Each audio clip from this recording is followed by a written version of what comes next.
अमन और रिया, दो दोस्त जो बचपन से ही एडवेंचर्स के दीवाने थे।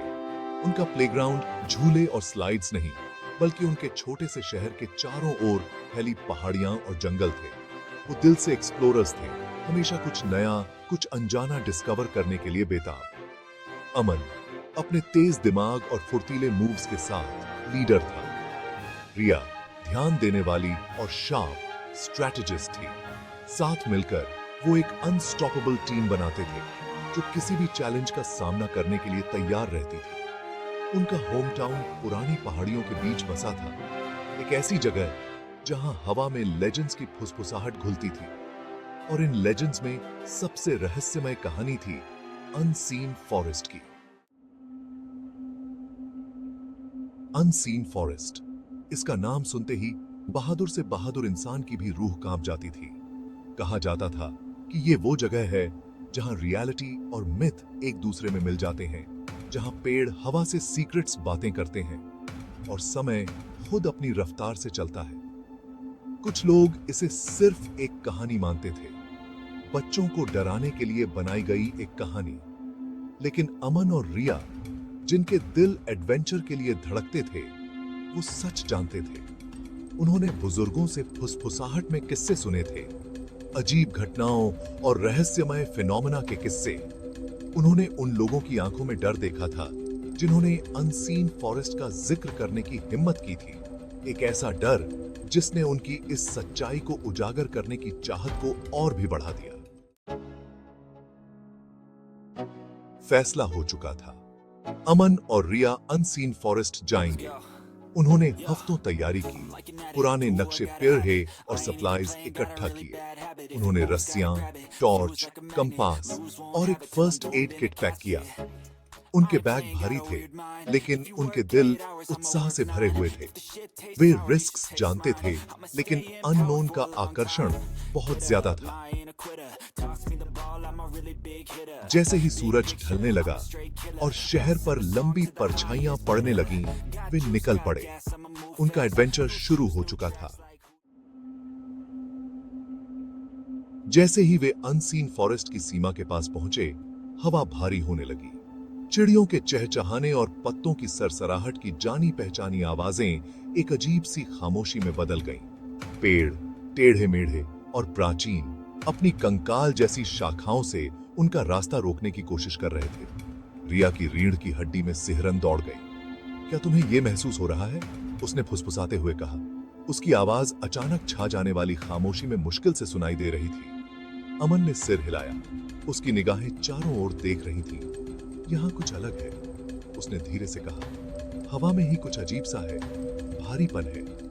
एक गहरी सांस लेते हुए वे सीमा पार कर अनसीन फॉरेस्ट की डरावनी चपेट में चले गए।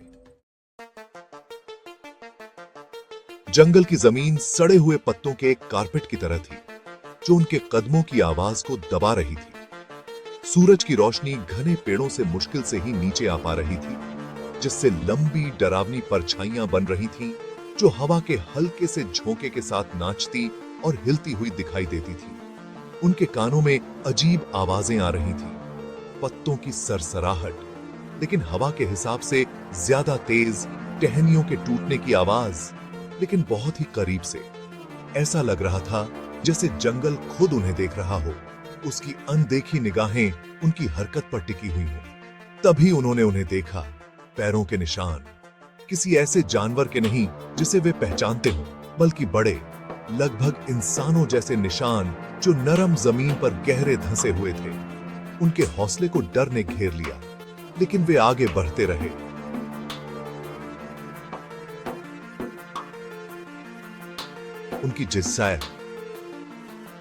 उनकी जिज्ञासा उनके डर पर भारी पड़ रही थी। जितना ज्यादा वे अंदर जाते थे, जंगल उतना ही अजीब होता जाता था। पेड़ एक दूसरे के करीब बढ़ते गए। उनकी शाखाएं आपस में गुथी हुई थीं, जिससे एक पत्तेदार सुरंग बन गई थी, जो उनके चारों ओर बंद होती हुई लग रही थी। हवा और भी घनी और भारी हो गई। गीली मिट्टी की महक और कुछ प्राचीन और अनजान सी महक से भरी हुई। वे अजीब पैरों के निशानों का पीछा करते रहे। उनका रास्ता उन्हें अनसीन फॉरेस्ट के भीतर ले जा रहा था। रास्ता प्राचीन लग रहा था, लगभग भुला दिया गया था, फिर भी यह स्पष्ट था कि कोई या कुछ इस रास्ते से पहले भी गुजरा था। तभी अमन रुक गया। उसकी निगाहें पास के एक पेड़ पर टिकी हुई थी। देखो, उसने धीरे से कहा, उसके तने पर उकेरे गए एक अजीब से चिन्ह की ओर इशारा करते हुए। यही यह एक सर्पिल था जो छाल में गहराई से उकेरा गया था और ऐसा लग रहा था जैसे यही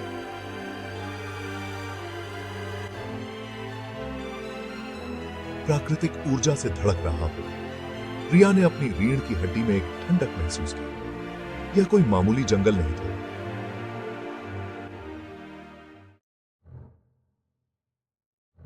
सर्पिल चिन्ह उन्हें एक खुली जगह पर ले गया और वहां एक चट्टानी टीले के आधार पर एक गुफा थी। यह लगभग पूरी तरह बेलों के एक पर्दे से ढकी हुई थी, जैसे कि जंगल खुद इसे गुप्त रखने की कोशिश कर रहा हो। अमन और रिया ने एक दूसरे को घबराहट भरी नजरों से देखा। गुफा के आसपास की हवा एक अदृश्य ऊर्जा से भरी हुई थी, कुछ प्राचीन और शक्तिशाली चीज का एक स्पष्ट एहसास। लेकिन एडवेंचर की उनकी प्यास उनके डर पर भारी पड़ गई। बेलों को एक तरफ करते हुए वे गुफा में दाखिल हुए, उनकी टॉर्च की रोशनी अंधेरे को चीरती हुई। गुफा हैरान कर देने वाली ढंग से बहुत बड़ी थी। हवा ठंडी और नम थी। जैसे ही उनकी आंखों को मंद रोशनी की आदत हुई, वे हक्के बक्के रह गए। उनके सामने प्राचीन हथियारों, बारीकी से उकेरी गई मूर्तियों और सोने और हीरे जवाहरातों के ढेर का खजाना था जो उनकी टॉर्च की रोशनी में चमक रहा था। यह समय में पीछे जाने जैसा था, अजूबों और रहस्य की एक भुला दी गई दुनिया में।